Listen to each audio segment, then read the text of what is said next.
Hi and welcome to MTB Cooking. Today we make a pasta dish with a creamy butter bean sauce.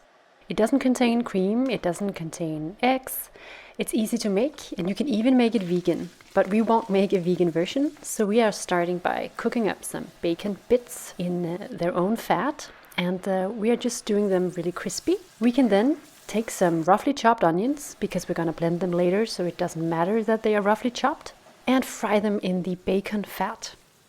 It gives a lot of good taste to the sauce that we're making. We're also adding whole garlic cloves. Again, we are going to blend our sauce, so it doesn't matter that they are whole. Here we have butter beans from a can, so they're already cooked and we have just drained them. They're also known as lima beans. In a large pot we have made some water boil. We've added salt, plenty of salt. Remember that when you cook pasta. And then we're adding our dried spaghetti pasta to the pot. We're letting that cook according to what's on the package. What we do after that the pasta has cooked for a little while, there's already starch in the water that we can use for our sauce.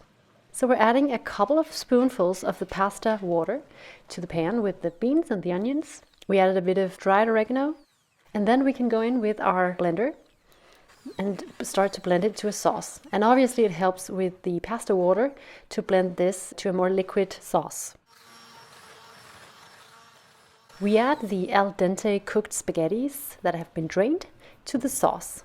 We've still kept some of the pasta water, however, because we want to make this even more saucy than it is at this stage. So the spaghetti should be turned very nicely around in the sauce. The bacon bits, if used, can be added at this point.